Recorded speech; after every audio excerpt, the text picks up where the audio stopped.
La obra federal de Cristo, por Arthur W. Pink, 1886-1952. Con el término federal, acá federal se refiere Pink a un representante legal. Con el término federal queremos decir que existía una unidad oficial entre el mediador. Y hace una aclaración que es el mediador.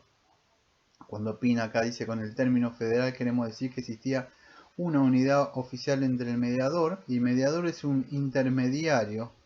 Cuando dice la Biblia, cuando habla de plugó a Dios en su propósito eterno, escoger y ordenar al Señor Jesús, su Hijo unigénito, según el pacto, o sea, entre ambos, o ser el mediador entre Dios y el hombre, o el profeta, el sacerdote y el rey, o el cabeza y salvador de su iglesia, heredero de todas las cosas y el juez del mundo, y es también a quien desde toda la eternidad Dios dio un pueblo para hacer su semilla, y a su tiempo por medio de él ser redimido, llamado, justificado, santificado y glorificado.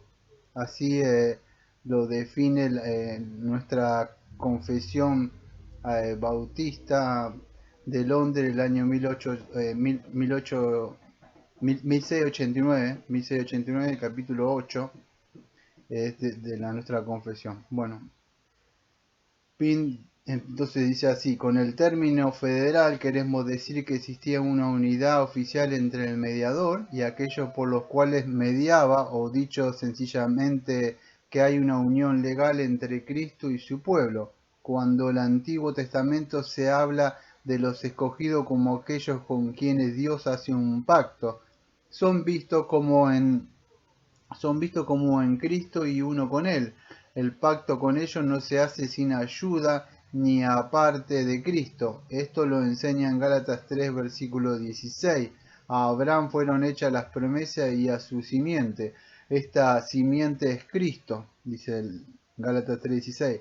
Los escogidos aquí, al igual que en 1 Corintios 12, versículo 12, son llamados Cristo, por la unión entre Cristo los escogidos. De un modo similar, cuando se habla de Cristo, por ejemplo, en Isaías 42, versículo 1 al 6, como la parte con quien el Padre pacta, o sea, los escogidos, debe ser visto como que están en Él, como unidos y unos con Él. Su sufrimiento expiatorio es considerado como el sufrimiento expiatorio de ellos. Con Cristo estoy juntamente crucificado. Ver la referencia en Gálatas capítulo 2, versículo 20. Cristo no solo es el sustituto, sino también el garante de su pueblo. El Evangelio se basa en el hecho de que Adán y Cristo son la cabeza y representante del pacto de sus respectivas familias. Por lo tanto, se les denomina primer hombre y segundo hombre. Ver 1 Corintios capítulo 15, versículo 47. Como si no hubiera otro más que ellos, porque los hijos de cada uno dependían enteramente de los que eran su cabeza. En Adán todos mueren, en Cristo todos son resucitados. Ver 1 Corintios 15, versículo 22. El primer todos incluye a cada ser humano. El último todo es explicado por el apóstol como el siendo de Cristo. Y en 1 Corintios 15, versículos 23.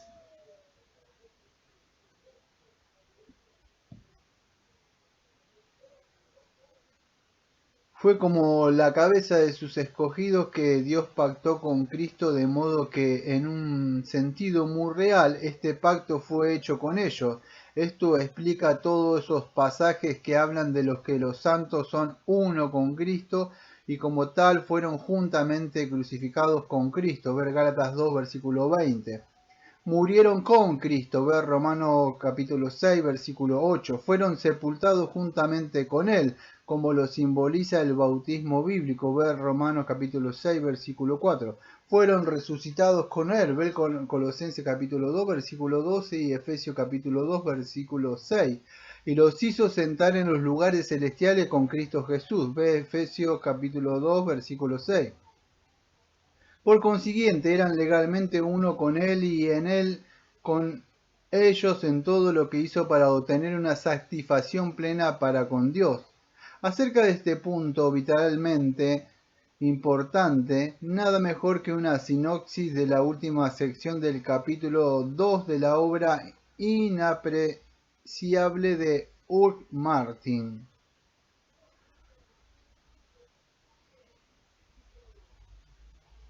¿Cómo podemos deformular y establecer la relación que existe entre Cristo y los suyos como Redentor y redimidos, a menos que nos basemos en la doctrina del pacto?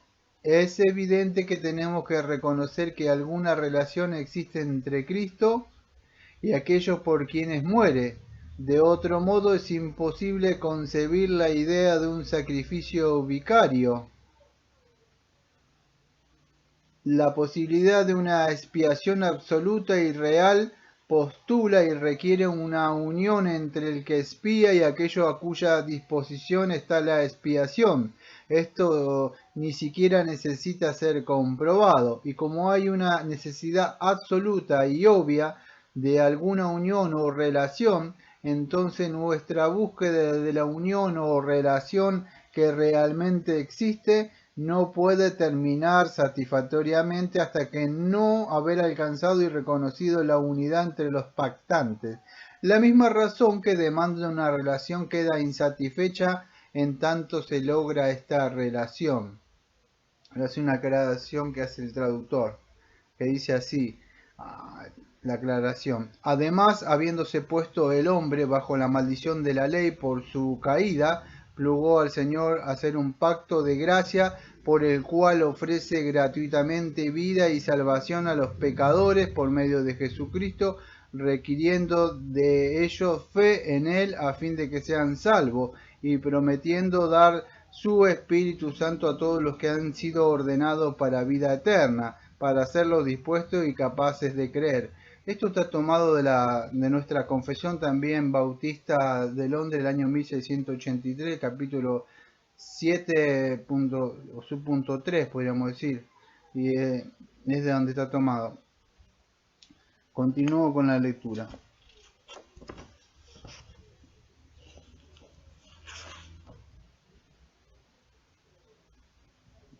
Pim venía diciendo esto. La misma razón que demanda una relación queda insatisfecha en tanto se logra esta relación. No cumple con los requisitos del caso al referirse a la unión entre Cristo y su pueblo, la cual se efectúa en su regeneración por la obra del Espíritu Santo y por medio de la fe que es su don.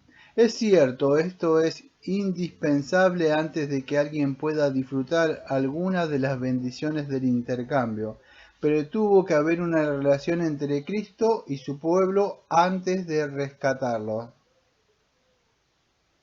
Tampoco cumple con los requisitos del caso haciendo una referencia a la encarnación. Es cierto, el Redentor tiene que hacerse carne y sangre antes de poder redimir. No obstante, tiene que existir un lazo de unión más íntimo que el que Cristo tiene tanto con los salvos como con los no salvos. Él socorrió a la descendencia de Abraham, Hebreo capítulo 2, versículo 16, no a la descendencia de Adán. Ni es suficiente decir que la relación es la de la garantía y sustitución, porque todavía es necesario responder a la pregunta: ¿qué fue lo que hizo correcto y justo que el Hijo de Dios sufriera por otros, que el Santo fuera hecho pecado? Es a este punto que el interrogante tiene que limitarse. Cristo fue el garante de su pueblo porque fue su sustituto. Actuó para beneficio de aquellos porque se puso en el lugar de ellos. La relación de un sustituto justifica la garantía, pero ¿qué justifica la sustitución? Hay una bisagra sobre la cual gira todo. Coincidimos totalmente con el doctor Mártir cuando dice: no podemos obtener ninguna satisfacción en este punto, ninguna respuesta que sea suficiente para esta pregunta y por ende ninguna conclusión satisfactoria para toda nuestra línea de investigación, hasta que salga a la luz la doctrina de la unidad del pacto eterno. Esta es la grandiosa relación fundamental, esta es grandiosa unión principal entre el Redentor y los redimidos, que vale y responsable de todo lo demás con respecto a la relación que puede ser declarada como cierta. Porque el que santifica y los que son santificados de uno son todos, por lo cual no se avergüenza de llamarlos hermanos, dice Hebreo capítulo 2 versículo 11. Él es sustituido por nosotros. Él es sustituido por nosotros porque es uno con nosotros. Se identifica con nosotros y nosotros con Él. Motivado por un amor infinito, Cristo como Dios hombre aceptó libremente los términos del pacto eterno que se le propuso y voluntariamente asumió todas las obligaciones legales de su pueblo. Como su cabeza vino al mundo, vivió, sufrió y murió como su representante vicario, obedeció y sufrió como su sustituto. Por su obediencia y su sufrimiento cumplió con todas las obligaciones que eran de ellos. Sus sufrimientos remitieron la pena de la ley y su obediencia ameritó bendiciones infinitas para ellos. Romanos capítulo 12, versículo al 19 afirma explícitamente que los escogidos de Dios son legalmente hechos justos, precisamente sobre la base del mismo principio por el cual fueron en un principio hechos pecadores. Nuestra unión con Cristo es del mismo orden e incluye la misma clase de efecto como la de nuestra unión con Adán. Llamamos tanto una unión federal como vital. Otros pueden llamarlo como quieran, pero no obstante seguirá siendo cierto que es de tal naturaleza que involucra una identidad de relaciones legales y obligaciones y derechos recíprocos.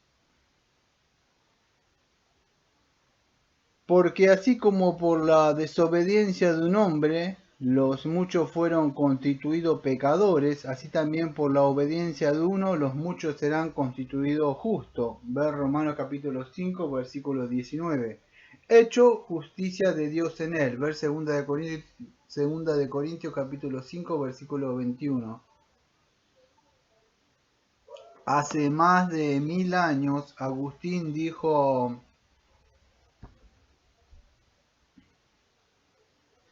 tal es la íntima relación de esta unión trascendental que oímos las voces de los miembros sufriendo cuando sufrieron en su cabeza y clamaron a través de la cabeza de la cruz: Dios mío, ¿por qué me has desamparado? Mateo 27, versículo 46. Y similarmente escuchamos las voces de la cabeza sufriendo cuando sufrió en sus miembros y clamó la gran voz de su perseguidor camino a Damasco: Saulo, Saulo, ¿por qué me persigues? Hechos capítulo 9, versículo 4. La relación federal de Cristo con su pueblo fue real.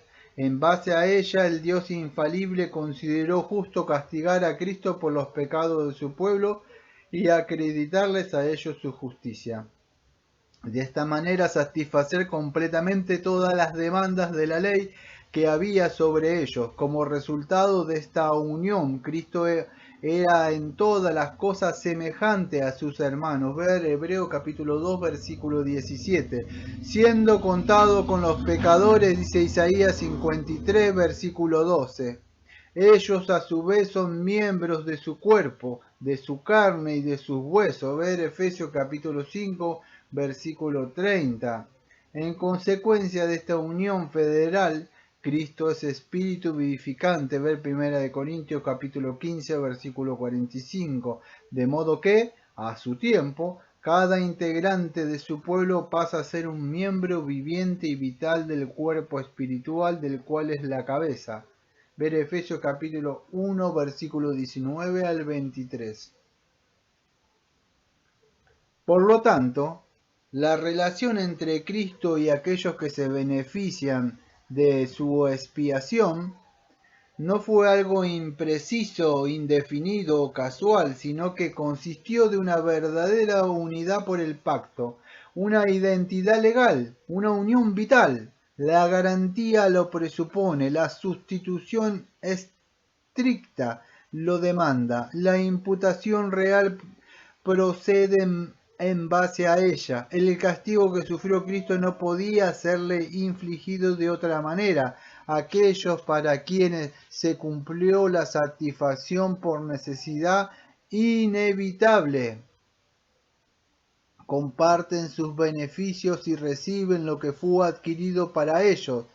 Esto es por si contesta la objeción de la injusticia del sufrimiento del inocente por el culpable, porque sólo ello explica la transferencia de los sufrimientos y méritos de Cristo a favor de los redimidos. Tomado de Estudios en las Escrituras de A.W. Pym. A.W. Pym vivió en el año 1886 a 1952. Fue un pastor, maestro itinerante de la Biblia. Nació en Gran Bretaña y emigró a los Estados Unidos, regresando a su patria en 1934. Nacido en Nottingham, Inglaterra,